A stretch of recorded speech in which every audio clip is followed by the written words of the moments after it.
Good morning, guys. I just wanted to hop on here real quick and give you a pre-recorded message. All of our content is recorded way ahead of time. So this announcement that I'm about to give you, I had to sit down for tonight, June 29th, to record it and get it ready to go so it drops with tomorrow's premiere, Monday, the 30th of June. We are announcing that we have another trip scheduled for an international excursion in May of 2026. For those of you who know, Greece is almost sold out. There's only 7 spots left. The price point of Greece was a little bit too high for a lot of people to go. We heard some complaints about the cost, so we found a cheaper variant of a trip that we can do. So we are announcing today at noon, it goes live, noon Eastern, that we will be doing a trip to Bali in May of 2026. Now, Discord and our Patreon community has had access to this for a few weeks now, and the trip is half sold out. It is $1,999. And there will be a link on our website, tobebetter.com, to view that if you would like to check out the link to find out what's going on. I'm going to give you a quick blurb of what's going to happen there. From Trova Trip, it says, embark on a transformative 7-day retreat in Ubud, Bali, where the lush landscapes and spiritual traditions create an enchanting backdrop for self-discovery. Begin your journey with visiting the iconic Talangalang rice terraces. I probably butchered that.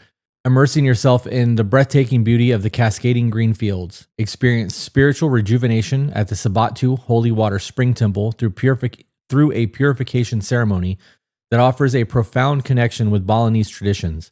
Engage in a Jamu herbal medicine making class, learning the art of traditional healing elixirs derived from indigenous plants. Round out your retreat with a transcendent sound healing session, where the soothing vibrations and melodies foster inner peace and relaxation. This holistic itinerary provides a harmonious balance of cultural exploration, spiritual enrichment, and wellness practices, leaving you with a renewed sense of serenity and a deep connection to the soulful essence of Ubud. This is 7 days in Bali. This is a bucket list trip for me. This is something that I've wanted to do since I was 10 or 11 years old. I have always been fascinated with Indonesian culture. So this is a great experience. So for those of you who are going to Greece, if you decide that you want to do this, we will be leaving Greece and flying directly to Bali. So all of May pretty much will be spent traveling with us. Now, if you guys don't want to do international retreats, ladies, this next message is specifically for you. If you go to tobebetter.com, as of this recording, it's still not sold out yet. Peaches is holding a women's only retreat in September of this year. It will be located in Kissimmee, Florida. All of the details are on our website, tobebetter.com. As always, guys, enjoy the show. Look how far we've come, all the things we've done, did it all with love, beauty from the bottom up. All I want is you, you're my favorite view, but there's nothing new, girl, you make my heart beat. And we are back. Bonjour. Bonjour. Creatures. Oh, salut. I moved my camera and I hate it. Yeah. I feel very short compared to you. I also have fantastic posture. Yeah, I'm sitting up straight. I'm just very short. Yeah. I can't wait until we get the new studio so that we can get all this shit situated. Me too. I got an email yesterday from the guy that sold us the dedicated fiber, and he said that they got the permit approved to start building the node. So hopefully we'll have a month or so. I'm going to check our cameras real quick just to make sure that there's nothing, a little bit of a bowl there. Start building Good the enough. node. Good enough. Guten Tag. I'm going to eat my little yogurt real quick. Figured we would just bullshit with you guys while we get our breakfast in us. And then we're going to record because we didn't on Wednesday. We did not on Wednesday. That live went pretty long on Wednesday. Yeah. I think that we need to pull that for clips. Yeah. A lot of good conversation. I agree with that. I've thought about bringing Joka back on to do extra clippings so that I don't have to burden Zach with shit. Oh yeah. I think that'd be a good idea if he enjoys doing it. Good morning, RJ. You had a spot open up today in your women's group, didn't you? I did. So in my top tier women's group, I had a woman leave. And it was nothing to do with the group itself. I don't know why I feel the need to explain that, but she is on a whole new life journey. And she is feeling pulled in different directions. And she feels that because she's not utilizing the group the way that she intended or the way that the group is intended to be utilized, she wanted to free that spot up so somebody else can take it and actually participate and use the resources and whatnot. So definitely very much an amicable separating happening. And there's now a spot available in my sacred sisterhood. Has anybody Group. been like, fuck you, I don't want to be here anymore, and it not been amicable? No. Okay, just curious because you threw that in there. That'd be wild if it was, though, wouldn't it? I mean, even if they were like, fuck you, your group is garbage. I'm getting absolutely nothing out of this. That's more of a reflection of them than it is of me and the group. Yeah, you're only going to get what you put into it. Yeah, so I'm not going to take anything personally at all. I get that. I get that. So this morning, we are going to do something a little bit different than normal. We normally start our episode with banter, back and forth. We're going to be doing that. Obviously, we're talking to the guys, our followers in Patreon. Our live studio audience. This episode is recorded in front of a live studio audience. Not live, but watching live. So we are going to do a little bit of banter, comments, whatever, and then we are going to read a thank you email, and then we're going to get into actual emails. And moving forward, we are going to start every single podcast we do with a thank you email to set the tone of the podcast. I think, because we talked about this in the car a little bit on the way here, I think that it's going to do a couple things. I think that one, it's going to elevate our moods. Yeah. It's going to remind us what we are doing for people. And I think it's going to create a softer version of us as we read the horrible things that people are going through. Yeah. Jay said, "What's up, fuckers? Any plans for this weekend?" We might take the Broncos out this weekend. We have to go to Tractor Supply and buy dog treats. Yes, and I need to get stuff for my veggie garden. Yeah, we have to get stuff for garden. So the Broncos may not happen tomorrow. Jay, did you look into Greece? Because we've already sold 3 of those slots. And as of right now, the trip has not even been announced yet. No, this is just the promotion of the trip launch. Yeah. By the time this goes live, though, we are going to Greece, Mykonos, Greece in 2026, May of 2026. So if you guys would like to go with us and would like to travel and have a great time with us in Greece, it's a 6-day trip. You can go to tobebetter.com. All the information's on the website. It'll take you to Trova Trip and we can figure all that out. But for Patreon, you guys got early access to the trip before it launches on Monday when we go live for the world to get on there. It's also the early bird special. Yeah. I believe you are saving $300. I think so. It's $200 or $300 per person. Yeah. We are also going to have to actually go live for the public on Monday instead of just doing Patreon live reads so that we can announce the trip. That makes sense. So makes sense. Don't know if you guys saw the van or not. Got the van back yesterday. Made a little TikTok on the Life account. I'm fucking stoked. I can't wait. You know that one of us is getting up with a scar on our face from those cabinets. I think it's going to be you. I think so too. Yeah. I think so too. I'm gonna hear a noise and jump up and bam. Right. To be like, what was that? Somebody said something and scared the dude while his head was underneath something. And he fucking jumped up and hit his face and laid back down. Yeah, that's what's gonna happen. Dang. Yeah, it's gonna happen. I don't know why, but I pictured that scene from Scrooged with Bill Murray where the fairy was like, I can't remember what she was doing, but she smacked him in the face with a toaster. And then he comes to and she's like, that bitch hit me in the face with a toaster. That's funny. I can't hear the name Bill Murray and not go, Bill fucking Murray in my head. You know what else I did yesterday? What's While that? rolling, I was in the garage. Nobody's out there. Dog wasn't even out there. I was completely by my fucking self. And I moved the air compressor to air up the tires in the van, and the plug swung and hit the air compressor and went dong, and I went da-da, da-da, da-da, da-da. And I was like, dude, I really am fucking autistic. Like, what the fuck is wrong with me? I love that. Yeah, and then I had to though. find the song on iTunes and play it while I was strapping the beds down. Yeah. But 2 more weeks, we have another Aya trip. We do. I'm very excited for that. Me fucking too. I'm going to start. I have been trying to meditate more. My mental health has not been the best the last week and a half, 2 weeks. Somebody put mercury in your Gatorade. That's what everybody's saying in Discord. Yeah. Yeah. That's what everyone was saying in Discord. What do you mean? Because everybody was having a bad day yesterday or whatever. Oh, I gotcha. kept saying their mercury's in retrograde. There's mercury in your Gatorade. Like, Yeah. that's the thing. I guess everybody's going through it right now. Oh, if Mercury is in retrograde, I should probably really look into that. Yeah. So I've learned that I'm almost certain that Mercury is one of those planets that's aligned with the Life Path 9. Yeah. So there's some type of influence happening there. Oh. I'm gonna have to look into that a little bit. I am really dipping into the hippy dippy stuff. We are. We both are. Yeah. We both are. I'm okay Yeah. with it though. I'm enjoying life more. A lot more. Yeah. a lot more. I got a shipping notification and did a little dance yesterday. You did. And I was like, you saw that, huh? And you're like, yeah. I was like, I'm sorry, I'm excited. And you're like, it's okay, be excited. I loved it. It's silly, but like the weight's not there. Like my body feels lighter because of everything. So I'm glad. Yep. D Payne said whoop whoop for Mother Aya. Yeah. Hey. Him and Aaron will be there. Slime said if you want to do more meditation, there's an app, things I use, this awesome app called Insight Timer. It's really dope. Actually, Deepak Chopra has a 30-day guided meditation thing that you can do on YouTube.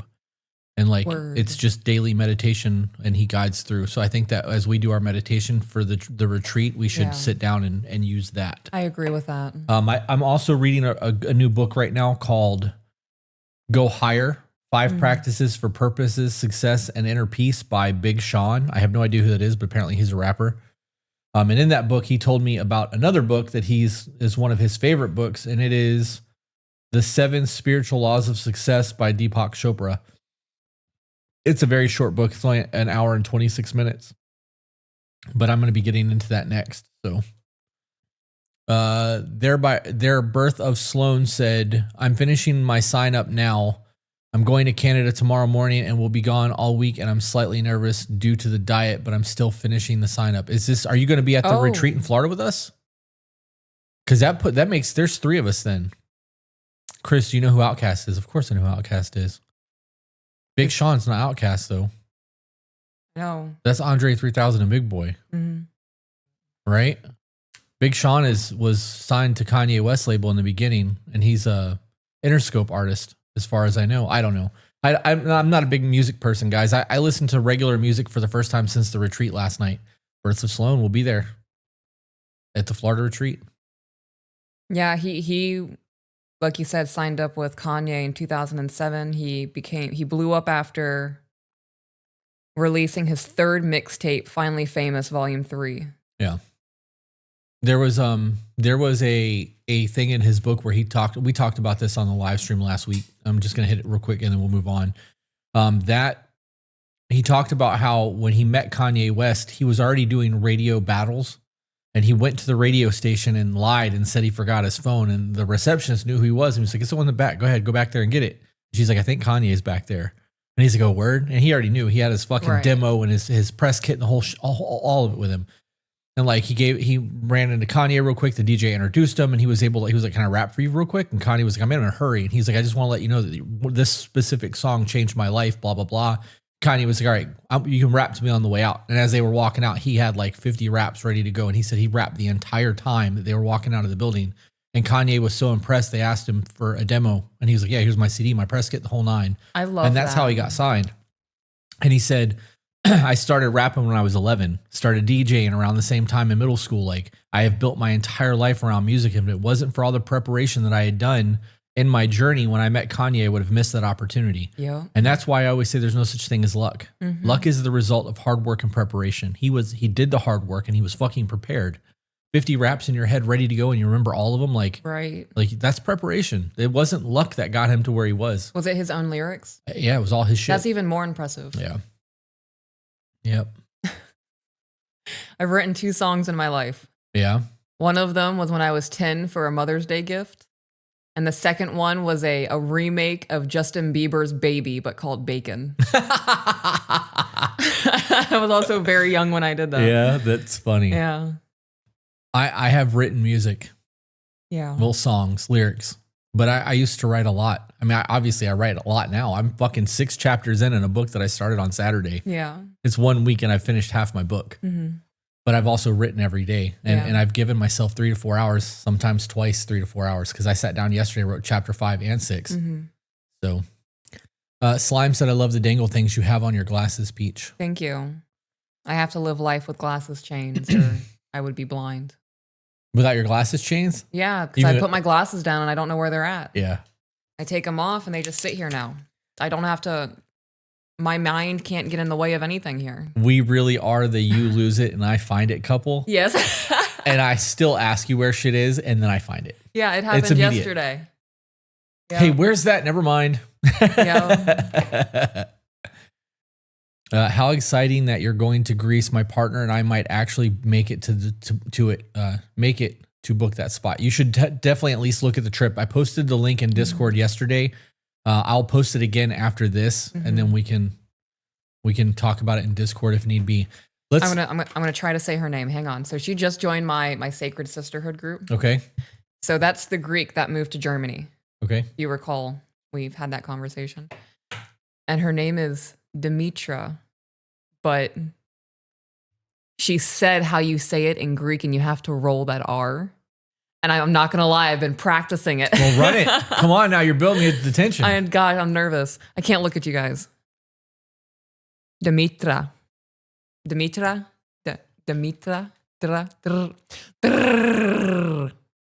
I don't know. I'm just trying to support you. I need to know if that was close. I've really been working on it. I'm pretty excited on one of our calls to be able to hit you with the proper pronunciation of your name. Did I get it? Go Peach, go. Yes, Peach, you got it. Peach for the win. Oh yeah, she said yes, Peach. Fuck yeah. I love that. All right, let's do the thank you email. All right, hotness, do your thing. All right, this is a thank you email. I have found you guys over the summer while in the process of healing myself. I come from a screwed up childhood, divorced parents, family addiction to drugs, alcoholism, verbal and mental abuse. I was never in the foster system and was able to be with a family member, so I know many people have had it a lot worse than I did. I know that I said I wasn't going to pause this as we did this. I'm pausing real quick. You just negated your trauma. Right. It doesn't matter if somebody else, this is for everyone. It doesn't matter if somebody else has had it worse than you. If you're telling your story to someone and they're like, yeah, well, I had, it doesn't matter. Mm-hmm. Your trauma is fucking valid. The things that you went through mattered. Don't downplay that shit. If you were fucked up as a kid, you were fucked up as a kid. Right. Right. That is a low self-worth thing to me. I agree. Like you're negating your own existence. All right. I will not interrupt the rest of the time. I'm going to add on to that. Okay. Because you opened the floodgates. Now I'm just going to go with it. I believe that's a conditioned thing. Like programmed? Yeah. You didn't have it that bad because somebody else had it worse. That came from somebody who either didn't want to hear about what you were going through. Maybe it was the person who caused that trauma to you and they wanted to downplay their role in that. That's a good point. Continuing, I have struggled my entire life being a people pleaser, bending over backwards so everyone else can be happy. Struggled with anxiety and depression. There was also a time I tried to unalive myself as a teenager. I've struggled my entire adult life to find where I'm supposed to be, putting on that mask of I'm doing good, but being an absolute lost person longing to be found. Then I found the one, my wonderful husband, who brought calm to my storm of a life. We dated for a year. He respected my boundaries I set from the very first time that we spoke. He asked me to marry him and promised me he would always provide my needs and try to give me everything I desire. We've been together for 10 years now and have 2 beautiful girls. He is my rock. Our marriage is not perfect, but I love him more and more each and every day. He does live up to his promise. This past spring, I was really struggling with a depression that I could not shake. I was angry all the time and at a point where I was telling myself anyone would be better if I wasn't here anymore, feeling worthless. I knew this is not true in my head, but feeling it in my core, in my heart. Feeling like this for a couple of months, I finally told my husband I need help and I don't know what to do. He got me some contact information and told me he couldn't do it for me, but when I was ready to call a phone number and ask for help, and he gave it to me. I put it off for a few weeks, saying tomorrow, but tomorrow always brought another tomorrow. My kick in the pants moment to actually step up and say now is the time, right now. I heard my 3-year-old say, that happened because of me. I'm a terrible, horrible person. Over a small spilled drink her sister slipped and fell on. It was absolutely heartbreaking for a mom to hear that from an innocent baby. But I know exactly where she got it from, me. I say that exact thing. Damn. Your kids are always watching. Oh, yeah. Always. Absorbing like sponges. Right. And they may not do what you want them to do when you tell them to do something, but they will always follow in your footsteps. Your mannerisms, the way that you speak, like all of that. It'll follow you. Yeah. Me thinking I'm passing my trauma and negativity to my children. I can't do that because both of my daughters deserve better. I deserve better. My husband deserves better, and I called. It was a mental health hotline through our medical insurance. I called sobbing, just being able to say help at first. They were able to get me coherent to find out what we needed to do, and I flooded them with my issues. We did find out that I didn't need to get to the hospital so we can find someone to talk to. They got me with a counselor 2 days later. I have discovered so much about myself that I wasn't ready for and that I needed to finally face. Now I am taking my mental health head on. I'm not 100%, but I'm going to my counselor for talk therapy. I also see a psychiatrist now, and I'm taking medications that are helping. We have discovered it's more than just depression and anxiety. Anxiety and depression. I mixed up the words. I see the light and have goals. I tell my negative thoughts to shut up. I'm so proud that I made it the step to get help. Finding your videos when I was at my lowest point just a few months ago helped me as well. It has helped me appreciate my husband more. My husband is a blunt person saying some things where it's true and I get defensive and think he's just being a jerk, then realizing he's the only one that is real with me. I truly believe that me seeking help has made me become a better person. Your videos have helped me be a better partner, and our family is a much stronger and better one. We are going and doing things again, smiling more, laughing, and reconnecting. Please know that not everyone steps up saying, look what I'm doing to be better, but just trying to get a quick fix that lasts that day, maybe a few days. Most of the general public wants to feel good quick. I want the, oh, this sucks now, but I'm better in the long run. I hear your messages. Not all of them are relevant to what I need at the moment, but I still watch and listen. Thank you a million times. Well, that almost got me. I think that did get you. Shh. Acknowledge your feelings, babe. Being in that position where you can't speak and the only thing that you can get out is help is a lot. Yeah. I have been there. Yep. Ready to jump into it? Yep, this one's called Guidance. Jenna said, Chris, I think you found that empathy. Yep. Why are you looking at me like that? You're making me self-conscious. Why? I feel like you're silently judging me over there. You can't feel my love? I thought that was a thing. I feel something. Insecurity being number one. My goodness, that's a you problem, babe. I'm aware. I'm over here admiring you. Yeah? Yeah. Proud of you. Becoming the man you've always wanted to be and better. Well, thank you. I'm trying. Getting there. Don't be so self-conscious. Still have some shit to work through. Yeah. It's happening. Might need to be my intention for the ceremony. I don't know. Yeah. I don't know. All right. This one's called Guidance. Hello. I really don't reach out like this, but I have watched and listened to a lot of your clips. I have not had a lot of time to sit and listen to all of your podcasts, and you may have answered my questions in one of them, but as a single mom, I just haven't had the time yet.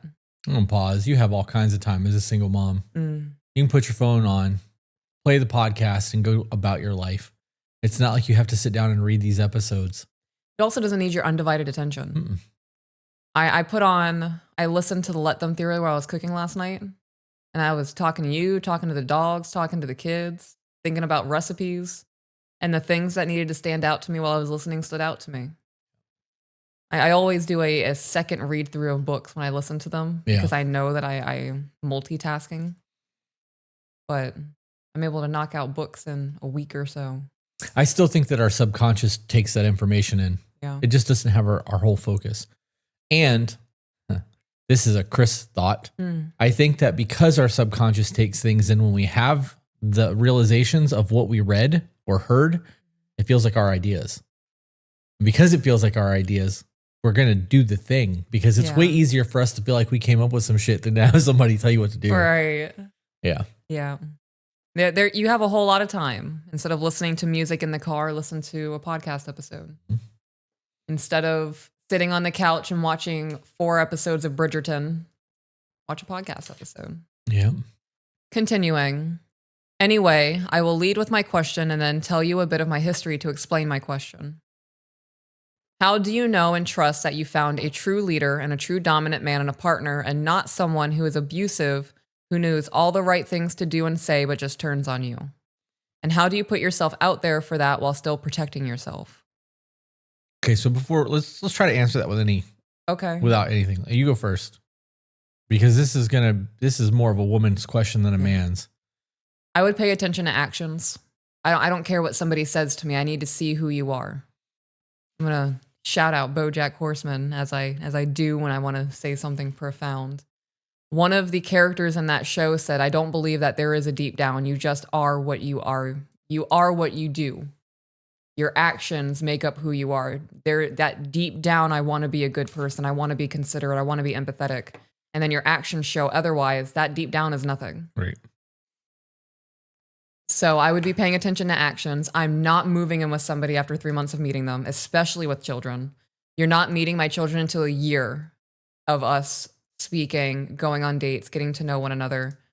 If you're able to do sleepovers, maybe grandma can take the children. You have a sister, dad still involved in their life, whatever that may be. If not, it's going to be a very tight schedule to try to work in time without the kids. We also don't know how old the children are. Right. If this person is pretending, if this person is an abuser and they're using, true leader qualities as manipulation to get you into their spider web, you need to pay attention to the red flags and not overlook them because, well, he's good most of the time. That's the first time he's ever yelled at me and he said he's not going to do it again. I'm going to hold on to that red flag, right? I understand frustrations happen. If somebody punches a hole in the wall, I'm gone. Yeah. Somebody throws furniture, I'm gone. You're not going to get a second, "Oh, I didn't mean to do that." You made a whole ass choice to pick up that chair, and that chair weighs more than a baby. So there's effort happening. Don't allow yourself to get so wrapped up in the fantasy of what somebody can be, the fixer-upper, as some people call them, that you're willing to overlook the red flags and then put yourself in a situation where that abuse can happen. There is a lot of self-worth that needs to come about. There is a lot of boundaries that need to happen. And you need to uphold those boundaries and things that you won't tolerate within a relationship. I'm a dominant person Mm-hmm. in every aspect of my life. Have I ever appeared to you in any way, shape, or form as abusive? No. Because it's not the same thing. So if she's worried about meeting a dominant man and is concerned that he might be abusive, he is. Because it's not the same thing. If you have a man who is, I hate the term alpha male, so I'm not going to use it. If you have a man who commands respect when he walks into a room and the other men in the room look to him, that is a dominant character. Mm-hmm. If you have a man that has to look down, to verbally abuse, to suppress, is afraid to lift other people up, lives his life out of an insecurity, you don't have a dominant man. You got a bitch. And there's a difference. There's a very different scenario from somebody who portrays that. Mm-hmm. Because the moment they get around somebody that is actually that, they back the fuck down. And all of those traits that they pretend to have isn't there. Yeah. So I don't like that she used both of those in the same sentence. And if you have to ask that question, you don't have a good dominant man. Yeah. Dominance and abuse is not the same thing. No, it's not. So now let's get into it and see why she's actually asking that question. Okay. Like I said, I'm a single mom of 2. I've been single for the last 6 years after getting out of an extremely toxic and abusive 11-year-long marriage.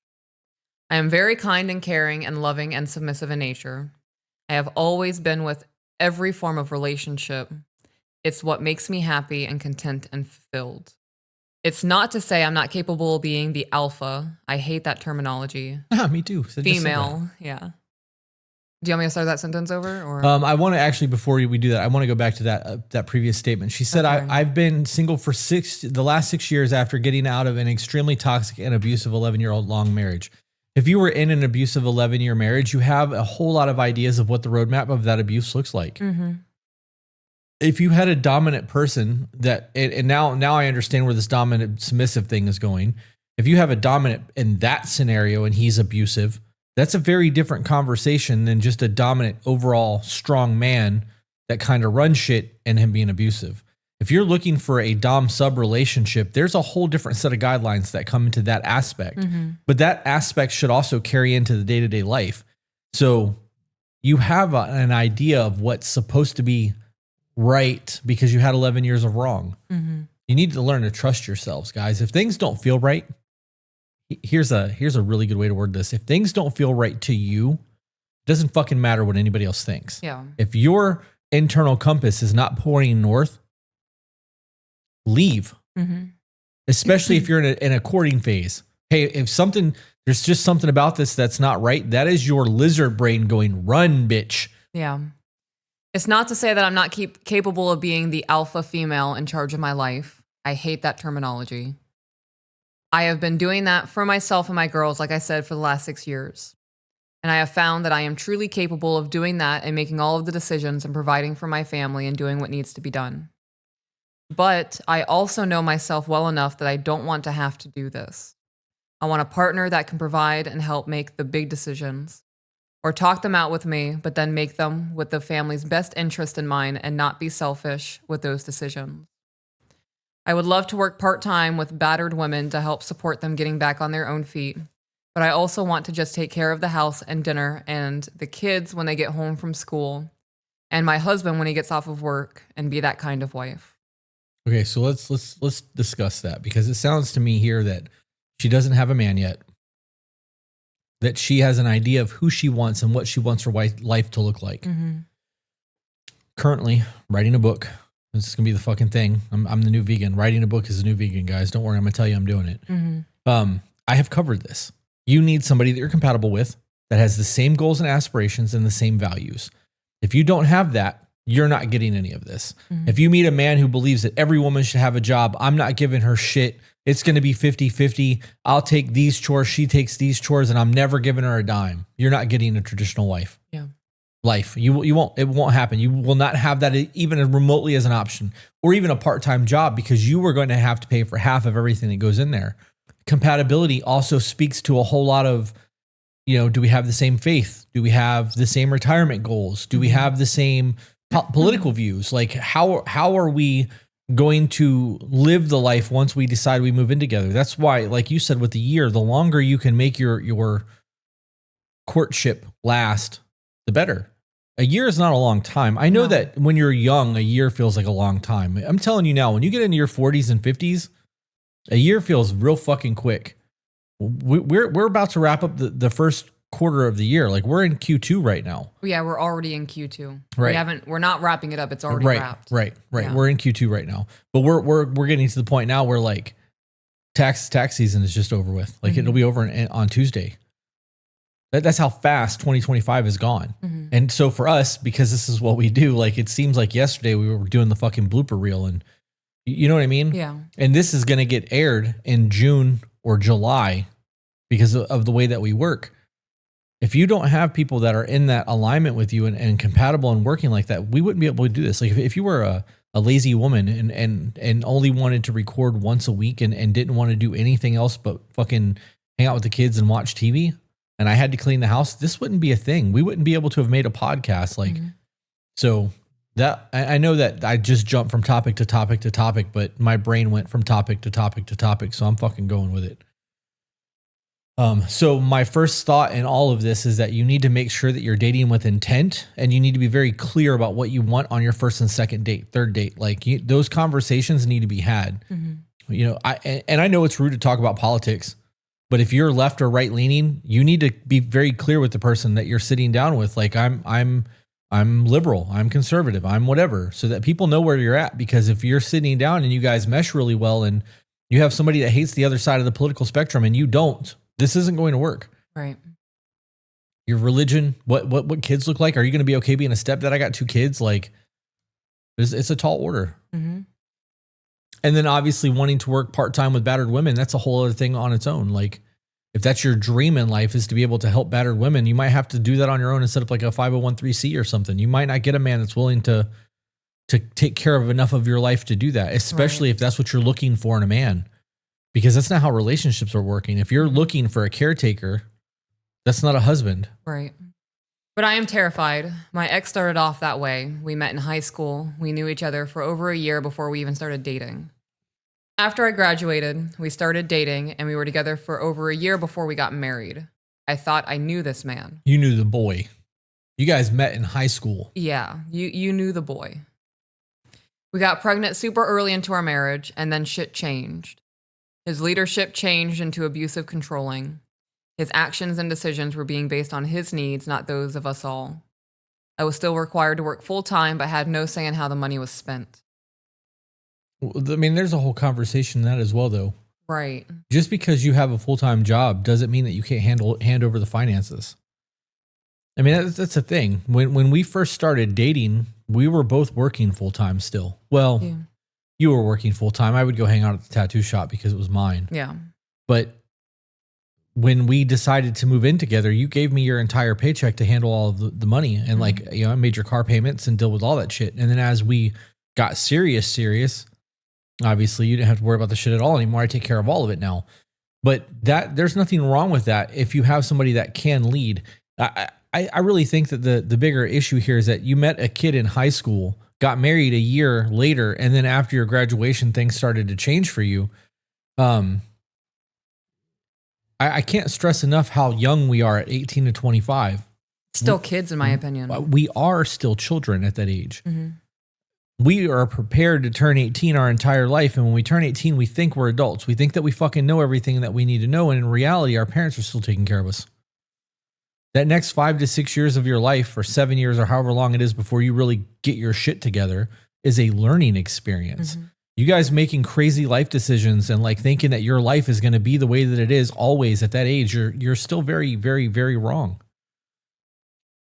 You're just not going to be that person. So yeah, it's hard for me to wrap my head around the fact that he was one way for a few years and then all of a sudden he was just really shitty and abusive. I've been in abusive relationships. I grew up witnessing abusive relationships, and there have always been red flags. Always have been red flags, even small ones of not being able to control their anger, or they call me names when they get upset, right? That's not that big of a deal until it starts to stockpile. And then you recognize, oh my gosh, I'm a slave in my own life. yeah. So what changed?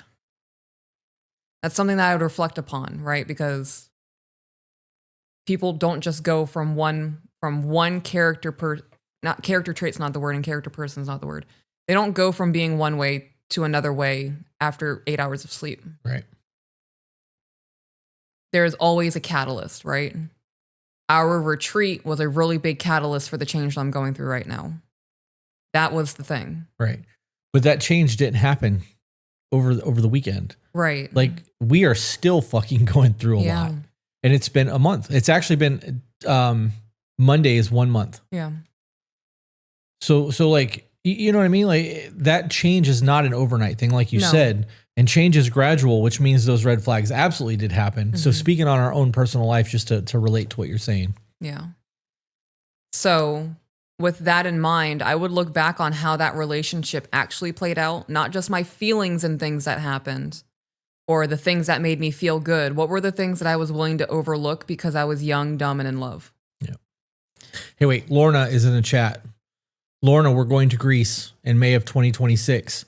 As of right now, Taylor's going, Ryan's going, and Zoe's going. We would love to have you come to Greece. I'm just saying, the link was posted yesterday. Go check your notifications. I even tagged you. Yeah. We would love to have you. It's way closer to you than it is to us. That is true. I'm just saying, flights will be cheaper for you than for us. All right, I'm done trying to guilt trip Lorna into going to Greece. All right, guys, as you know, there was a TikTok scare. We lost the app for a whole 12 hours, and we have no idea what the future of the app looks like. And with that, we are very concerned about the loss of our following. We have amassed almost 3 million followers across that platform with all 4 of our accounts. And we are trying to push people to other social media platforms so that in the event that anything happens on one app, we have multiple other backup plans. If you want to make sure that you're not missing any content, we highly recommend that you check out our Patreon. On Patreon, we have multiple tiers to choose from. Starting at $10, you begin to receive exclusive content. At $15 a month, you get access to our private Discord server where we've amassed an absolutely amazing community of supportive people. And beyond that, we have other tiers to check out, along with my 2 private women's group, if that's something you may be interested in. Guys, on our $15 and higher tier, you have access to live recordings. We record all of our content 3, 4, sometimes 5 times a week, live in front of our Patreon audience, where they are able to chat with us while we're recording. They get to see all the flirting, the outtakes, the hot topic conversations that never actually make it on the podcast. And it's really worth that aspect in itself. We have an after dark where we sit down usually once a week and have a glass of bourbon, or in Peach's case, a glass of wine and a bowl of cheese. And we have a whole lot of fun conversations, karaoke in the Discord. We finish the lyrics. We literally just hang out, and you guys get to hang out with us. There is a host of other perks, including Zoom calls that are coming for the ultimate tier. So that if you guys are having problems, you can talk to us. It also gives you the heads up on private meet and greets, because when we travel, we try to meet up with people on our Discord on a regular basis. There's a whole slew of other perks that come through Patreon. I highly recommend that you check it out. The best way to support what we are doing is to share the content. The second best way is to check out our Patreon. Thank you guys for being here. I was finally responsible for the house and our child. He lost his job and didn't find another for 2 years. How? I have had a job since I was 15. Even when I was selling drugs as a kid, I had a fucking job. Mm-hmm. Didn't make much. Minimum wage at the time was like $3.75, Right. but I had a fucking job. Minimum wage in Florida is going to hit $14 a year, $14 an hour this year in September. That's crazy. Yep. Isn't it? That's how devalued our dollar has become since the early 90s, since Right. 95. I saw an ad from like the 1940s for like a 4-bedroom family home. It Like was $26,000. yeah. Yeah. And that was a high-end house. We are, the way that we have treated our money and the inflation of things and the greed of it all, it's ruining our lives. Absolutely. So he lost his job and didn't find another job for 2 years. Soon after, he finally got another job. I got hurt at work. That ended my career. Okay, so I'm gonna pause there. I would not stick around with a man who hasn't gotten a job for 2 years. Nope. I had that in my last marriage. Quitting the job without letting me know what's going on. Getting dressed up in your work uniform like you're going to work and then going fuck knows where.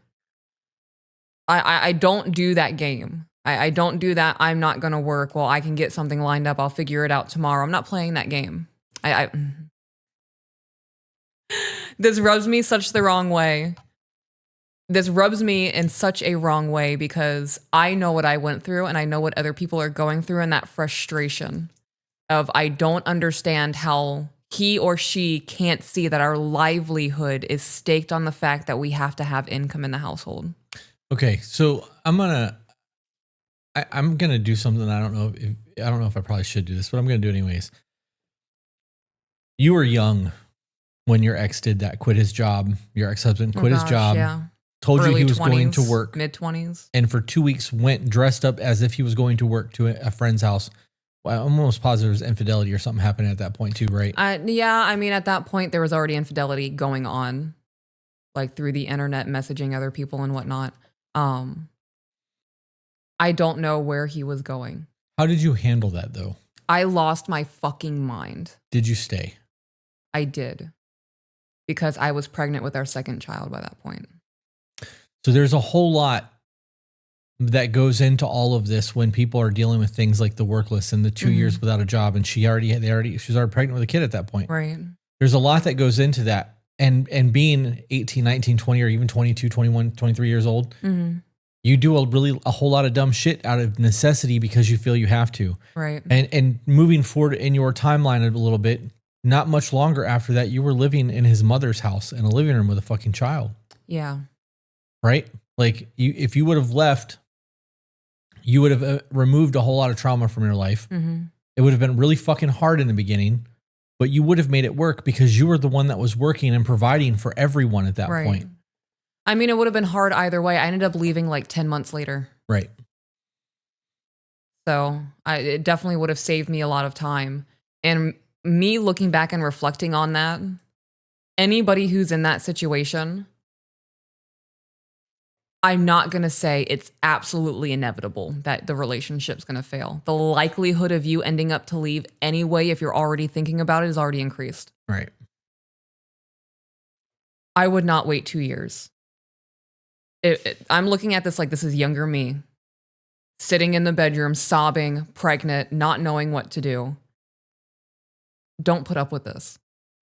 There is somebody out there right now who is willing, able, and wanting to love you the way that you need to be loved. And make sure that you have no stress in your life. You have 6 months to find a job. I'm not even giving that long. My entire adult life, the longest I've gone without work is 2 weeks. Yeah. And it was by choice. I lost a business and I invested everything in it. And like, I didn't know if I was going to go back into the tattoo industry or go get a real job. And I took 2 weeks to figure that shit out. Mm-hmm. And as soon as I was like, all right, I'm going back to work, I found a job that fucking day and I went back to work. Yeah. There's no excuse for that. The I can't find a job is bullshit. You can't find a job you want. Right. You have bills that have to be paid. I don't give a fuck if you don't want to dig ditches or not. If you can't find a job in an office cubicle in AC, but this over here is hiring to dig ditches, go dig ditches. And you put in applications until you can find a job that you want to do. But until then, you're going to be in the sun, homeboy. Let's go. Mm-hmm. I couldn't find a job. That's bullshit. I stand by that. You didn't find a job you wanted, and there's a difference. Mm-hmm. There's always places hiring. Yeah. Some income is better than no income. Right. Continuing, while I was out recovering and trying to figure out what to do next because I still had to work, I got pregnant again. I'm not going to shit on this emailer, but you did that to yourself. Yeah. You knew what kind of man you had. Yeah. You were unprotected sex, being wild in the bedroom, knowing that you already have a kid. He's not supporting you financially. There's been going through this for 2 years. Yeah. There's a whole lot of responsibility and accountability that needs to be happening right now with you. You made a lot of bad decisions. And granted, you're fucking older than that now. This was 11 years ago or however long it was, 17 years ago, 11 years in the marriage and 6 years since it ended. Mm-hmm. You were a kid still. And this is the point that we're trying to drive home with you guys who are in your 18 to 25 era. You're a fucking child still. Yeah. I know you think you're the man, especially young men. 15, 16 years old, boy, you ain't telling me nothing. I thought I fucking knew it all. My mom used to say, I know I'm old. My mom used to say, I'm going to put these Encyclopedia Britannicas on the side of the road with a sign that says free because my son fucking knows everything. Right? Because I did. You weren't telling me shit. I didn't know nothing. I was dumb as fuck at 15 years old. I was dumb as fuck at 44. Oh, wait. I still feel like I have a whole lot of I don't know in life. Yeah. The only difference is I'm okay going, I don't know anything about that now. Whereas before I felt dumb saying I didn't know. So I was going to pretend like I knew some shit. Mm-hmm. Continuing. So what blows my mind is that you were recovering from an injury that took you out of your career and got pregnant while recovering. So was that a wanted thing? Was this man forcing himself on you? When I'm recovering from an injury, the last thing on my mind is having sex. Right. Well, it depends on the injury. Okay, so this also depends on the person. You know, people get hurt at work and get that workman's comp. Yeah. Because they don't want to work. When in reality, they're really not hurt. It's like people get in car accidents. Mm-hmm. They go see a lawyer, and the lawyer sends them to their massage therapist and their chiropractor, and they're so that when they go to court, they can say, look how fucked up my client is. We're going to get a settlement. I'm going to take 33% of that. You're going to pay all the medical bills and end up with a little bit of money and not have to work. I view that the same way with people. So like, that's a very jaded way to look at the world, but I view that I know I personally have seen more people who did not need workman's comp that collected it than those who did and got it. So, okay. All right, continuing. Shortly after having our second, my back blew out and I needed surgery. While recovering from back surgery, I was still required to fully care for our 5-year-old and our 1-year-old, fully care for every aspect of the house, and find a job that I could physically do because we didn't have the money for basic necessities. But he was out with the boys all the time, buying God knows what for his motorcycles and guns and all this other shit. He was also becoming more verbally, emotionally, mentally, sexually, and physically abusive to me. And you chose to stay and endure all of it. It was a choice. You knew the type of man that you were with. He didn't work for 2 years. And you can victim blame all you want. If that's what you guys want to say I'm doing right now, fuck it. That's what I'm doing right now. He showed her who he was. Yeah. And she continued to stay and do the things. Love is not enough. You can love somebody until the fucking cows come home. It's not going to change their personality or who they are at their core. Right. And if your person is showing you that they're a piece of shit or they don't match your compatibility, you don't need to fucking be there. It starts in childhood. It starts with women before puberty, with the shame, right? Because that's how women manipulate, especially their kids. Oh, you're gonna wear that, Right. You're gonna wear your hair like that, Judgment. right? That shame and judgment is how they control you into doing the things that they want you to do. For men, it's a little bit different, but the psychological warfare that happens is still there, and we are conditioned to do what we need to do to make other people happy so that we are okay. And that's just the way that it is. It's across the board. I don't care who you are. I don't care how great your parents were. At some point, you didn't get the, oh, really, you can do that. Instead, you got something that made you feel a little bit less than about yourself. And that could be something as simple as, I want to be an astronaut. Mm-hmm. Well, you're not smart enough to be an astronaut. You're going to be a welder. Well, there goes that kid's fucking self-confidence about everything, right? Right.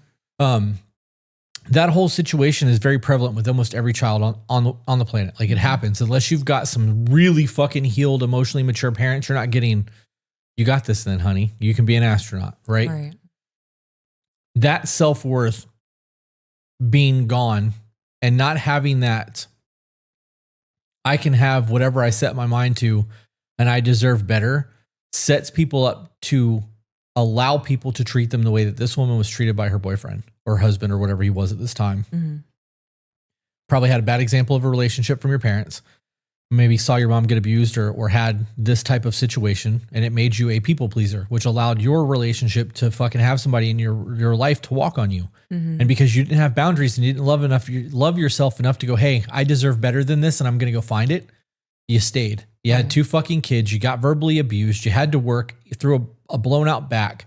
You did not get taken care of by the person who claimed they love you the way that somebody who loves somebody will take care of them. Mm-hmm. And that's all there is to that.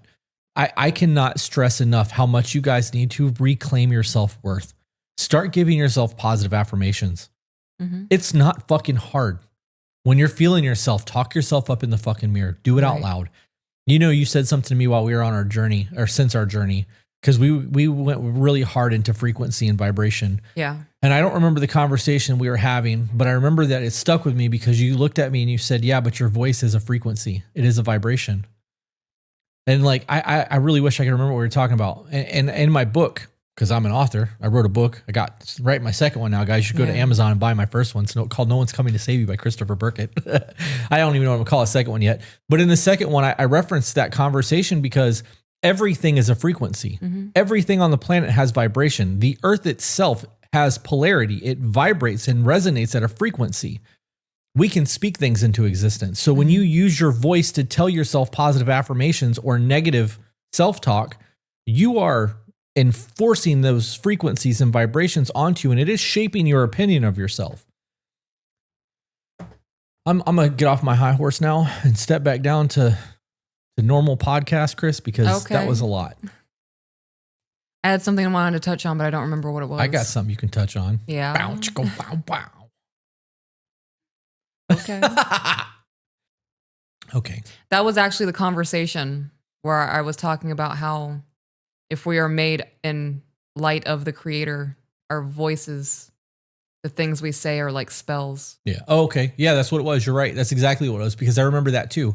Mm-hmm. Because you specifically said that, because we were talking about how in the Bible it says God spoke it and it was. Yeah. Then you were like, for all of you who don't believe in God, if you are a pagan, you believe that, you know, your words are spells, and like, it's the same thing. You're still speaking it into existence. I don't think people understand how much power we have in us. Right.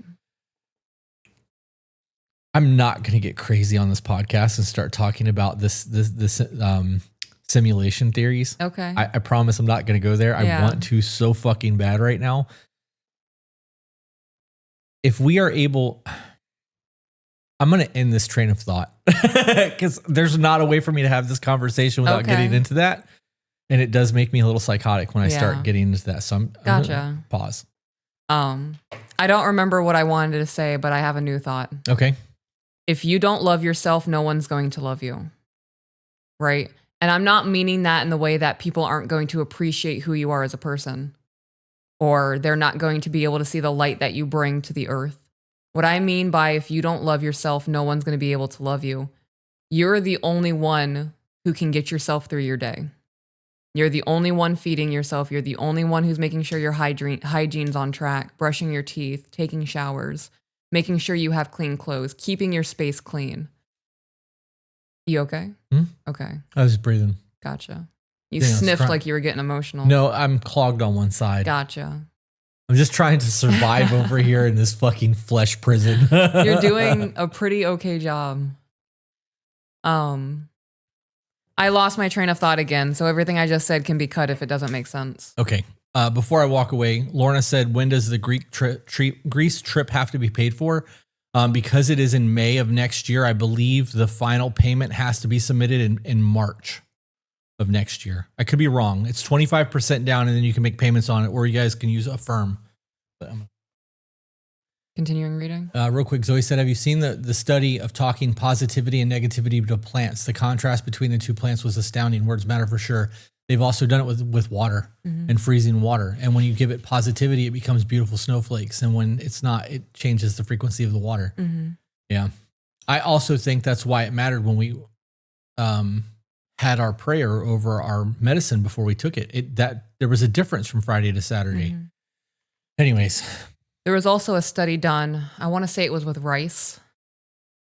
A guy had 2 jars of rice, one that he spoke positively to, and the other one he spoke very negatively to. And the one, I think he did it for a month. The one that he spoke negatively to turned black. It molded, right? I remember that. Yeah. Was it mold? I don't know if it was mold or what it was, but they were kept in the same conditions in the same spot in the house. Dark areas. Yeah.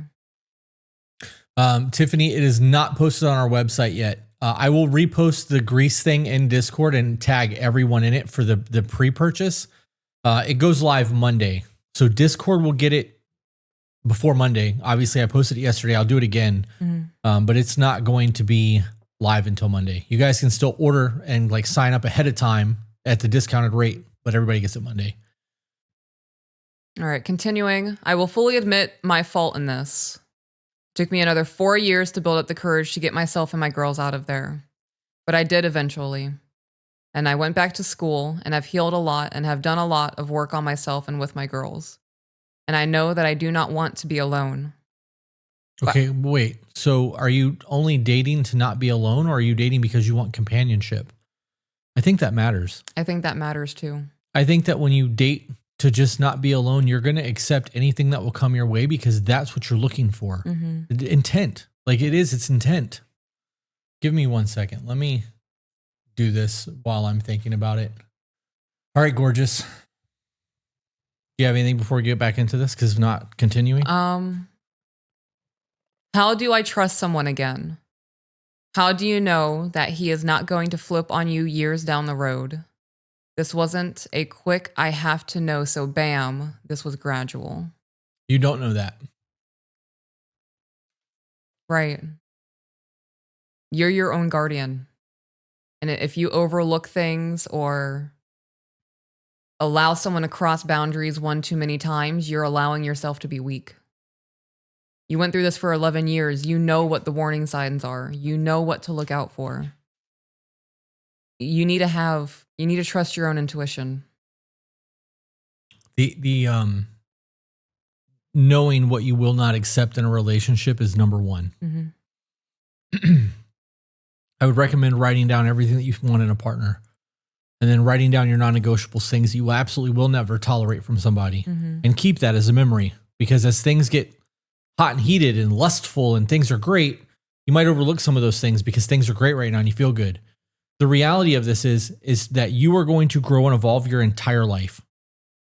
You're not going to be who you were in your 20s and your 30s. Your 30s and 40s are going to look different all the way to your deathbed. You are going to constantly evolve and change. The reality is so is your person. And you are either going to grow and change together and make a concerted effort to grow towards each other and water each other and live your life as a unit, where you're going to live together and grow apart. And that's a choice. And that's the reality of it. You have no idea what your person's going to do. This is, I love you enough and you have shown me enough of who you are that I'm willing to invest me in you, and we are going to make a run at this. And I'm going to give you my all, and hopefully you'll do the same. And if they don't, you can't change them. You can't force them to do what you want them to do. You can only hope that they're going to love you the way that you need to be loved, and that's that. Continuing.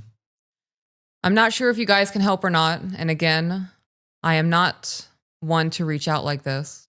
but I feel like you guys might be able to give me pointers or something that can help as I start to put myself back out there, because I am capable and okay with doing this on my own. I just don't want to. Thank you for taking the time to read this, and I'm sorry for any disjointedness of this email. I also want to touch on, you've been with one person since high school. So if that was your first and only relationship, you have a lot of heartbreak is the first thing that comes to my mind, but they can also be viewed as learning lessons. You're not meant to be with everybody that you come across. You are not meant to be with every person you actually form a relationship with and start dating. Every person that you encounter is for a reason. I believe that. I don't believe in happenstance meetings and running into people and forming relationships. Every person that you interact with is an opportunity for you to not only learn what you want from life, but what you're willing and not willing to accept within your own sphere of self. Yeah, and it's important to remember as you're running into these people and the universe puts them in your life, it may not be so that you can get a relationship. The lessons that you need to learn from people may not involve anything other than a conversation. Mm-hmm. You could get a dope ass dinner or lunch with somebody and have like life-changing conversation and never go anywhere beyond that. This next one's only a 2-page, but we're already an hour over. We're over an hour. So I figured we'd do a short one and then wrap up and go do something different. Okay. This one's called How to Deal with Your Partner's Family Disrespecting Him. Dear Chris and Peach, I really enjoy listening to your podcast and have seen clips here and there, but just started listening from the beginning recently. Just wanted to say thank you before I get into it. Your content is giving my husband and I great learning opportunities that we will take with us for the rest of our lives together. For context, I am 26, my husband is 25, and we have been married for 1 year, but together for 8 years. He has a large family where I don't have hardly any, so we provide each other with different perspectives. I love my in-laws. They are very welcoming and kind people, and I don't want to seem like I'm shitting on them. Even without my husband, I feel welcome to attend family dinners and things of that nature. The things they are doing are the issue. Okay, before we move on, let's just talk about the difference in that real quick. I don't have family like that, right? Never have. I have the adopted family. I have 4 kids. And now there's tons of grandkids, aunts, uncles, the whole nine. Like it's a giant ass family.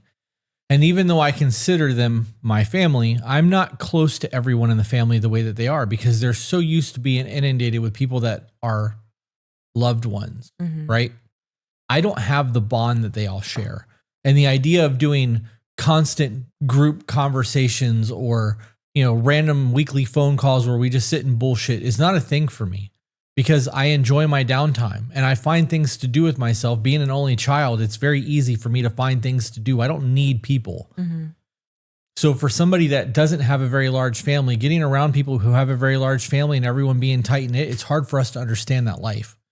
So that in itself can create problems. And it's okay to recognize that it makes you uncomfortable, it's stressful, or it's too much, or whatever the case may be. So let's just get that out there so that you guys can go, hey, I have a small family. You got a big one. This shit's not comfortable for me. I'll just let you know, I'll come to these events, but probably not all the time. Yeah. Yeah.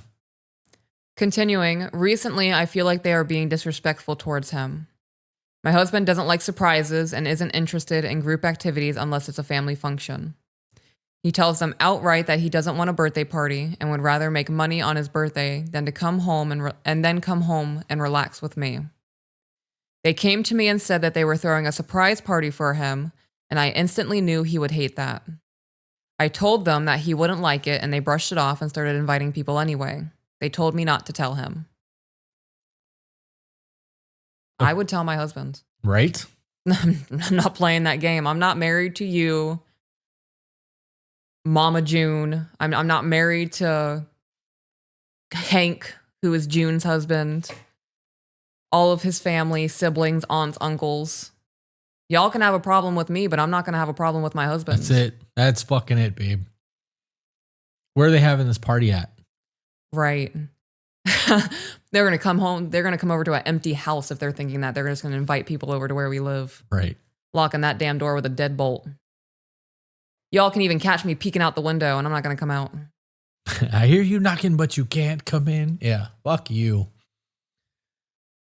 This is why I really believe that your family is the family that lives in your house. Everything outside of that is extended. This whole, like, I don't think your parents should have a key to your house. I'm cool with the kids having a key to our house. Right. And a little text message so that you don't walk in and see my ass in the air. Like, right. Because, you know, you guys move out. Mom and pops, we're reclaiming this damn house. Yes, every inch of it. You might want to think about where you're eating at that kitchen table because your mama's ass has been on there, right? Like, she has been the dessert. Yeah. Just know, when you guys grow up and watch our content, we told y'all when you were 6 or 7, you just didn't hear it at the time because you're 6 and 7 currently, guys.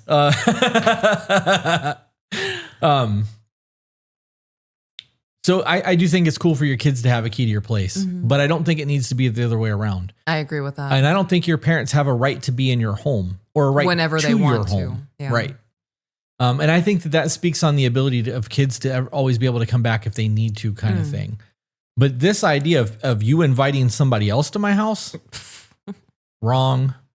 Yeah.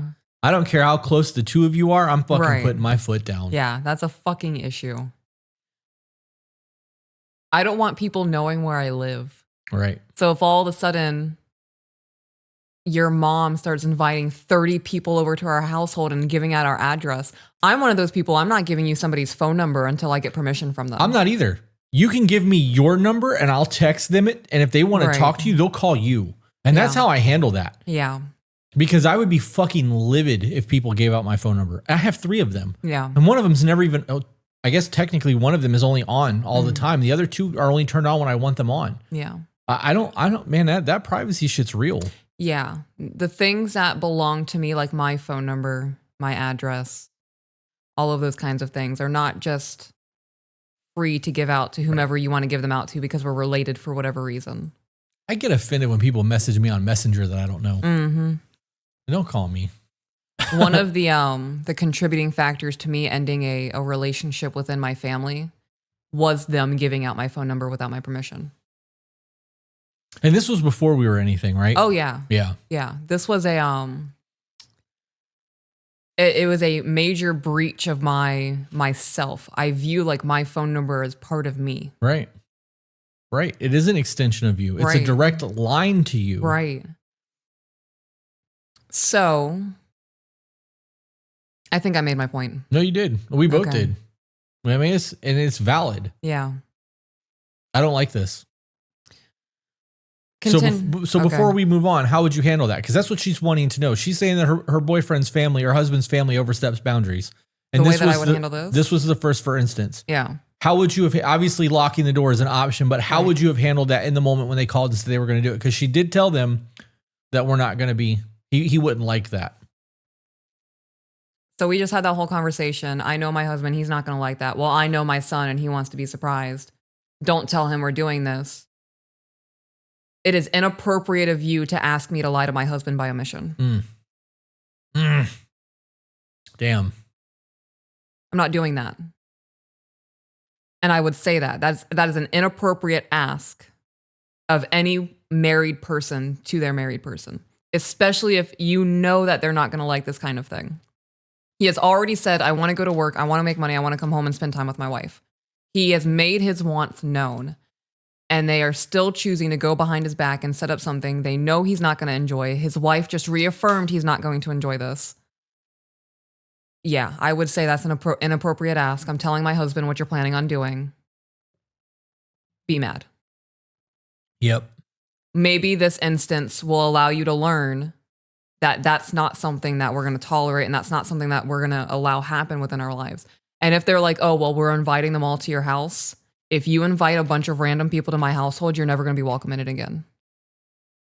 I would expect you to call me as soon as that phone call was over. 100%. I would be texting you, hey, I'm getting off the phone with your mom. I'm going to call you right after. Yeah. And damned on all of that, because in doing that, it made me realize that that mother believes that she comes as a priority over the wife. Yes. And that's not a thing, right? I didn't say forever till, do us part or till death do us part to you, woman. I said it to my woman. There's a difference. Like that whole thing. And that shows that mom believes that it's okay to sow seeds of discourse between the two of them by asking her to keep secrets. Yeah. No, fuck that. I am so petty. I'm the kind of person, like, if somebody gives out my phone number and somebody I did not want having my phone number now has it, I'm going to change my number. Yeah. And the person who gave out my number is not getting that new one. I agree. When we move, you're not going to know where we live if you give my address out to strangers that I don't know. Yeah. I have my phones set up the way that I have my phone set up so that if I have I have one phone that only like life or death emergency phone that if I want to go completely dark, I can. And that phone number has only been given to like 3 people. And there's messengers that are on there that are like locked. It's one of the up phones that I can actually just turn a switch and destroy the phone. Yeah. And then I have a Samsung that is my, like, I still want to be able to access TikTok and play around and be like that without having to deal with business shit because none of the business people have that phone. So like I can choose my level of how disconnected I really truly want to be. I think that if I had to get rid of my main phone number that I've had for 25 years, it would suck, but I would do it in a fucking heartbeat. I would just turn that phone off. I'd keep the phone line, but I would just go buy a new phone and switch one of the other numbers over and start using the other numbers as my daily. You know, I would also add into that conversation, if I made you feel in any way that you have status over my husband, my apologies, because that's not the case. Right. Nobody takes precedence over me and my husband. My husband and I. I agree with that. Jenna said, I have a couple of friends who I will vault conversations for. My husband will never hear about them either. Those are their stories. That being said, they also don't tell me their dirty secrets. There is a difference between keeping confidence between you and your friend and hiding something from your person. I have, Sean tells me shit about his life all the time that I never say anything about because he's my best friend. Right. It doesn't involve my life or you. If it involved us, that he's not number one. You are. So if it's something that you need to know, even if he's like, don't say some shit, but they're like, I need you not to say anything to anyone. I'm like, look, if you don't want Peaches to know about this, don't fucking tell me. Because if I feel like this is going to affect our life in any way, shape, or form, I'm fucking saying something. Yeah. And he knows it, so he doesn't do that shit. You know what I mean? Yeah. Like your friends shouldn't put you in that position. 100%. Yeah. Okay. I could not imagine the fallout that our marriage would have. Right? Because context matters. I'm not saying it would lead to the destruction of our marriage, but there would be a massive fallout if I found out that you knew something and chose not to tell me about it, knowing it was going to impact our life. Yeah. Yeah. It would show you that I'm not it. Like, I don't have your back. At that point, you're not going to trust me. Yeah. There would definitely be broken trust. Yeah. You can call it ride or die. You can call it, till death do you part. You can call it whatever the fuck you want to call it. One flesh. If it's affecting you, it's affecting me. Yeah. And like, we have to deal with that shit and we will deal with whatever's coming our way. Yeah. Yeah. All right. Let's get back to it so we can wrap up this first email or this first episode. We don't keep secrets and I feel annoyed at them for asking me not to tell my husband something. Am I an asshole for feeling that way when compared to other situations? This seems minor. I don't think that's an asshole move at all. We just did a whole conversation. Yeah. So I told him anyway, and as I thought, he was not happy about it. He ended up sucking it up and doing it anyway because he didn't want to upset the people invited. He ended up being miserable on his birthday, and that doesn't sit right with me. So he chose to not have boundaries. Yeah. Good for you. Good on you for telling him. I wish you would have handled it differently. Yeah. I would have made that phone call. So, okay, so here's a question. Do you think that he should have called the mom and told the mom, hey, I know that what you're doing, I don't want that? I think he should have, yeah. Okay, so that would have then created discourse between him and his wife and his mom. Oh, because his mom told her not to do some shit, which would have made family gatherings awkward. Like that puts him in an odd situation as well. Don't ask my wife to keep secrets from me. Yeah, it's just another perspective because that does. Yeah. There are boys out there, men out there who are very connected to their mother that have a whole lot of love for that woman and believe that they will always hold a place in their life, which I don't think should be the case. Yeah. But there are people out there who are, well, that's my mom. Well, you're their kid. And if in what they're doing right now is not for you, it's for them because you've made it very clear that you don't want this and they're doing it anyways. This isn't about you anymore. Yeah. Yeah. I would have let everyone know invited. I'm not showing up to this party. I didn't want this party. I told them I didn't want this party. They planned it anyway. You are more than welcome to show up at their house or wherever they're doing this. But it's not a celebration about me. They just wanted to have a party. They wanted to feel good about the things that they're doing in their life. Right. That's exactly what that is. Look at me. I'm a good parent. I plan a party for my son. Yep. Everybody come see how good I look. I would let everybody know who was invited. I'm not attending this party. This is not how I wanted to spend my birthday, so that's not how I'm going to spend my birthday. Second point, how many times in your life are you willing to be miserable to make everybody else happy? Right. Right. Those situations when you let that boundary slide, it will always be that way. Right. You're not reclaiming that ground. You are not reclaiming your time, Mr. President. No. Mr. Speaker. President would not, Yeah. I wouldn't have gone through that. And also, if that was us and you made it very clear that you didn't want to have the birthday party, but you also didn't stand up for yourself, I'm enjoying the fuck out of myself at that party. You didn't want to be here. I didn't want to be here, but now I'm obligated to be here because I'm your wife and you didn't set boundaries with your family. I'm a drink. I'm a chit chat. I'm a mess up some nachos or whatever finger foods they have present. And then if you want to feel a certain way about me enjoying my time because you were miserable the whole time, well, babe, you made the choice to be there. We could have stayed home. You could have told them that you're not going. You don't think that's kind of petty? No, I don't. I think I'd be pretty salty about that because we're supposed to be a unified front. I'm not going to sit somewhere and be miserable for 4 hours. Yeah. It would be a conversation if you can go without me or I'm going to come with you and I'm going to enjoy myself. Well, this isn't their house. Yeah. Well, we don't know if it's in their house. It didn't Well, say. if it's a surprise party, they got to be where he's going. Oh, that's true. If they were like, bring him over, I'd be like, no. Right. I'm not bringing him nowhere. But also, I'm that kind of person where if I walk into my house after making it known that I don't want a surprise party and then they have one anyway, I'm taking my keys, I'm taking a piss, and I'm leaving again. I'm ruining that fucking whole event. Yeah. I'm petty. So if the roles were reversed and that happened at our house and I wouldn't be having fun, I'm ruining everybody's fucking night. Yeah. I'm going in there with the worst fucking attitude and I'm gonna tell your aunt that she's got a fat ass and she needs to lose some weight. I'm gonna tell your uncle he needs to get his teeth fixed. I'm gonna tell the other kid over there that they need special classes and to wear a helmet on the school bus because they're fucking stupid. Like I am ruining everything because this is my house. This is the one place where we are supposed to go in life, where we are supposed to have peace no matter what. Right. Yeah, they'll never want me. I will never be invited to another family event ever after that. But I'm also super fucking petty in that aspect. When it comes to the house, I'm not fucking around. Right. If it was a forced thing where we had to go to a park and I had to go to a park for an hour and stuff, I'm gonna go sit by the lake and feed the ducks. You guys go do your thing. Yeah. I'm gonna be bitter over here by myself and on social. Yeah. Because I view that as weak.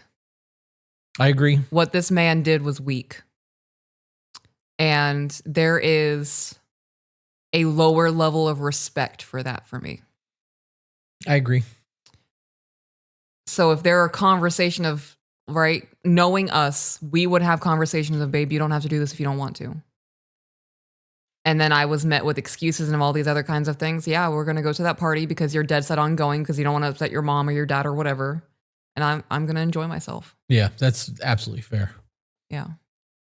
Continuing. They have also been leaving him out of family events. He has a sister a year younger than him who is always telling us about how the family just went to visit the grandparents in another state. And every time she says something like that, it hurts his feelings. He brought it up to them and they apologized, but still continue to leave him out. I know being rejected by your family hurts. I have felt that. I have gone to my family, somebody in my family, and said, I think my childhood traumatized me. And the response I was met with was, well, everybody gets traumatized, get over it. I wouldn't tolerate that from anybody in my life. And yet I continued talking to that person for a few years after that because I craved that validation from my family. They're the chosen ones by the universe or myself, if you want to believe that we get to choose our parents and all that kind of thing, whatever. and not having that emotional need met, not having that loving and caring and nurturing showered upon you by the people who are supposed to be volunteering it, not just because they're family, because it makes them happy to love you. It sucks. I'm not going to be friends with people who go on vacation and don't tell me about it, but you call me up every time you need something from me. Right. Yeah. Lemon said, would it be wrong to tell the husband he needs to set boundaries if he doesn't like that stuff? No, it's not wrong. I think there needs to be a whole lot of conversation there, being like, hey, if you let your parents or your family do what you're about to let them do, they're going to continue to do this. You are telling them that they can walk on you and do things that go against your wants and beliefs. It's one thing to cater to somebody's, if somebody was having a going away party and you really didn't want to fucking go and your parents were like, you really need to be there, it's the right thing to do. And to go because it's the right thing to do. It's very different than people invading your home and doing something that you are vehemently against for you. Mm-hmm. Yeah. Something that I've learned to do is when you remove your emotional attachment to anything, a situation, a person, things being said, an object being broken, and just look at it as what it is, that hurt dissipates. Yeah. So if you stop looking at your mom and your dad as your mom and dad and just go, these are people that I can have a relationship with, a friendship with, and then they're going on massive outings with everybody else and not inviting you multiple times, you've made it known that this bothers you, and they're like, oh, sorry, sucks to suck. Yeah. And then a month later, they're all hemming and hawing about how they just had this massive barbecue and 20 people came over and you had no idea. That's not a quality relationship from anybody there. Nope. Continuing, they also ask him for help, even though his sister lives closer and is also capable of helping out. I know it's because he is reliable and responsible with his time, but feel like they are taking advantage a bit, knowing he doesn't want to, but he will. Is it taking advantage if he says yes? Well, see, that speaks to the people-pleasing thing. That also speaks to people believing that it's their duty to take care of their family. Yeah. There's a whole lot of programming.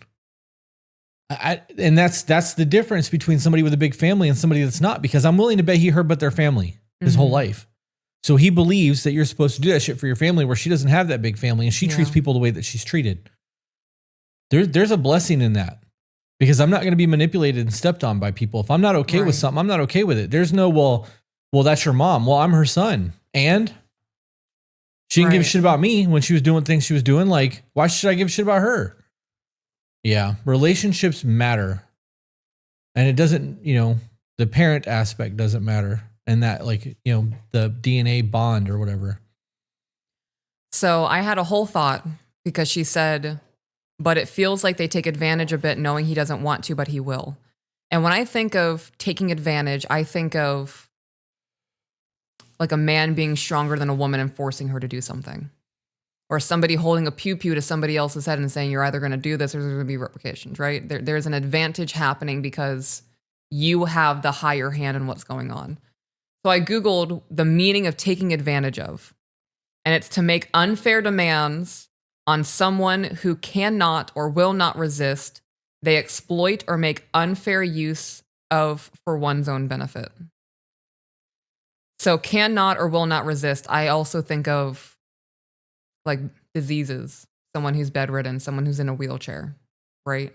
There is, in this situation where all he has to say is, no, I'm not doing that, and just stand up for himself, I don't view that as taking advantage. He just has a lack of boundaries. I actually disagree with that. Why? Because if he was manipulated and forced the belief of their family, you have to do for family his entire life, switching that off and becoming not a people pleaser with your family is very fucking difficult. I know, I've done that. It's programming and like a hard way. Right. But remember how hard it was? And like in you doing that, it didn't just come the first time. Like it took a lot for you to get to that point where you were finally like, I'm fucking not doing this anymore. Right. So it's when people are people pleasing and they have that programming, for a lack of a better term, instilled in them, they don't think that saying no is an option. They are very easily manipulated, and they are not one to resist people's pushes because they believe it's wrong. Yeah. So I agree with what you're saying, but I do think that there's another aspect of it. And I actually think that comes from a form of abuse. Because if you're told that somebody can get away with it because they're family and they're abusing you, that is a trauma response. Mm-hmm. Yeah. Well, speaking on, because I have experience with growing through that people pleasing phase and coming out of that, looking back on that, I don't think anybody was taking advantage of me. I just allowed people to walk on me. Okay. So that's where all of that came from.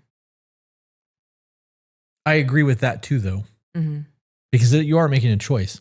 I'm not, so in that back and forth that we just had, the exchange that we just had, I'm not removing the accountability from the person. It is still falls in their lap to not be a people pleaser and to make that decision. Mm-hmm. I was only trying to highlight how fucking hard it is to go from that to being able to step away. Yeah. Stepping away from my mom and like cutting her off and truly cutting her off was one of the hardest decisions I had ever made.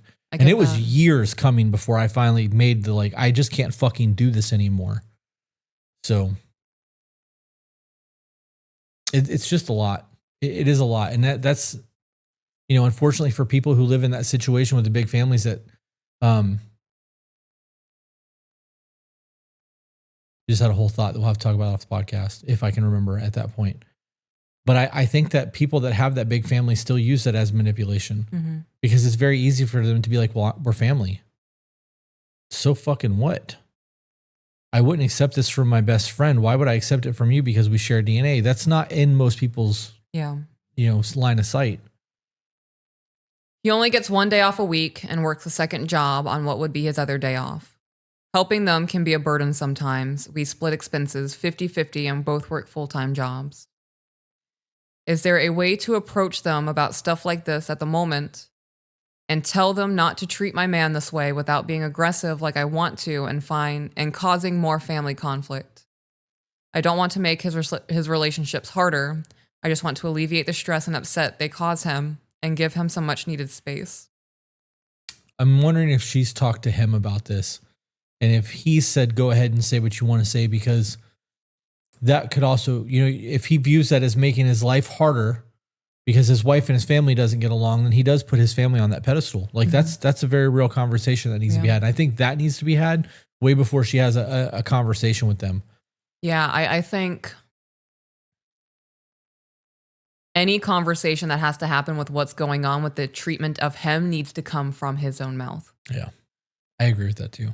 Now, if they came to me and said, don't tell him that we're doing this, even after it's already been stated he doesn't want it, and I reaffirm that he's not going to be happy about it, you can't ask me not to do that. Yeah, I'm blowing shit up. And going forward, if you want to plan things like this and don't want it blown up, don't tell me. I don't want to be a part of it. Yeah. Yeah, because you're driving a wedge between the two of us. Right. There's also a level of, I love this person. I know they're not going to stand up for themselves, even though they don't want this, and I'm going to have to step in because it is a form of protection. Yeah. There's a whole lot that goes into that. But ultimately, she knows her husband better than we do. Mm-hmm. So if he is vehemently against it and all he does is bitch and complain and he really, truly has a fucking problem with it, at what point do you say, he's not willing to step in and do this and I'm going to do it for him because I love him and I hate seeing him this way? Right? I got to be honest. I would expect you to defend me the way that you think I would defend me. Does that make sense? Like, you know me so fucking well that if you think I'm going to react a certain way to something and somebody comes at you crazy about it, I would expect you to handle that in that demeanor. Mm-hmm. And if we're wrong, you and I will discuss that later. But in the Right. moment, I got your back because you did what you thought was best for our family. I expect that out of you. Before we move any further, I also want to go back just a little bit where you said that, looking back at you, you said that, you didn't think that it was people taking advantage of you, that you just didn't have boundaries. However, I allowed people to walk on me. Yeah, I allowed people to walk on me. That's what it was. I didn't want to misquote you. Mm-hmm. I have a lot of respect for that in you, and the accountability in that is huge, because you could play the victim and say, well, they da da da da da da. But instead of saying I was traumatized and I allowed people to take advantage of me because blah, blah, blah, blah, blah, you're like, no, I let people walk on me. And that's all there is to that statement. Like, there's nothing more to add to that. I have a lot of respect for that. That's why you and I get the way we do, and why we have the accountability the way that we have the accountability, because I'm not responsible for them and the actions that they did. And regardless of whether or not I was people pleasing or being a fucking doormat, that was my responsibility to correct. Mm-hmm. Their actions is because I allowed those actions to happen. Right. So yeah, I mean, in that, like, as I've replayed that conversation, I agree with that too. Again, I really just wanted to make it known that there are other sides of that, and it's hard for people to get through those kind of things. So I saw somebody in the chat, I don't know who said it, but they said, I vote be aggressive or something along those lines. Be aggressive because the family was aggressive in inviting people to their home. We don't know that they invited people to their house. Right. That was pure speculation on our end. And that is a pretty good example on selective hearing, I suppose. That was not included anywhere in the email. No, but we have been talking that way the whole time. Right. Would you be aggressive though if they had invited their, like, does that work for you? If it was our home and they were inviting ourselves in, would that give you the leeway to be aggressive? Aggressive in what sense? However you feel aggressive is okay to be aggressive. Like, well, I can tell someone we're not fucking doing that, and then all of a sudden we had a screaming match because I said a cuss word. Like, well, so, do you view that cuss word as aggressive? I do view that as an aggressive thing to say. Okay. But is that acceptable then because they're inviting themselves into our home? Yeah. Okay. It's a fair question. Well, I do want to know what people think aggressive looks like, because saying no to somebody can be viewed as being aggressive. It can. Yeah, it absolutely can. Because people don't like to be told no. Right. But that's a them problem. Mm-hmm. You protecting your house is a you problem. Yeah. So I guess that really, I think aggressive just comes down to perspective. Yeah. I'm not yelling. I'm not raising my voice. I'm not calling people demeaning names, telling them that they're stupid. You're going to listen to me, bitch. Right. That's not happening. So you'd be firm. It would be a conversation of, you're not inviting people to my household. That's not going to happen. And if they kept pushing for it, then this is not fucking happening. Okay. No more discussion going forward. And if you keep pushing for this, we're going to have to reevaluate what you looking in our life looks like. Okay. These are all just hypothetical scenarios because these are conversations that you and I will never have otherwise. Right. You and I are very clear. The house is the fucking domain. Mm-hmm. Nobody comes to our house without us knowing. We had somebody come to the house yesterday to knock on the door to look at our junction box on the back of the house. And that door, like, he knocked and I got Bane next to the door. Mm-hmm. Like, I don't know who the fuck you are knocking on my door right now. Nobody comes to our house without knowing. My best friend lets me know hours in advance, like, I'm going to swing by after work. Yeah. Like, we don't do that. Mm-hmm. And I would never, ever just let somebody come into our house that didn't let us know they were coming first. Right. I would open that door and be like, what do you want? I've actually done this. The dude that we used to buy our cars from at the Kia dealership, I'm not going to say his name on the podcast. Mm-hmm. He showed up at our house once. Not our house, but like 20 years ago. I've known him for a long time. He was still a young man. He had been like 18 years old, 17 or 18. He came over and just knocked on my door. He was like, I was driving by and I saw your car. And I'm like, and what do you want? He's like, I just want to say what's up. I'm like, get the fuck off my property, dude. Yeah. Like, don't ever show up here uninvited like that. Like, you're not welcome here unless I tell you you're welcome here. And it was from a place of, you're a young man. You need to understand how this works. Yeah. But like, I don't fuck around with that, dude. Like, this domain is our castle and it needs to be protected. I don't give a fuck who it is. Yeah. I hate to say it, but even if my adopted mom showed up unannounced to our house to surprise me, I'd have a problem with it. Yeah, me too. You call me from the hotel and let me know you're in town so I can at least clean up or get dressed. Like, something. Or I had plans for today. Hey guys, little quick interruption. If you're enjoying the content, please leave a like. And also don't forget to comment. We enjoy interacting with you guys and hearing your opinions, and it helps the algorithm. It's also free to do, and if you really want to help make sure the show continues to do, hit the subscribe button and share the content across your social medias. It costs you nothing, and it greatly helps the show. I think that's it for this episode. We are an hour and 43 in. This is the longest episode we've made for a podcast in a while. So with that being said, guys, remember you are the authors of your own life. So grab a pen. And we will see you on the next one. Bye, guys.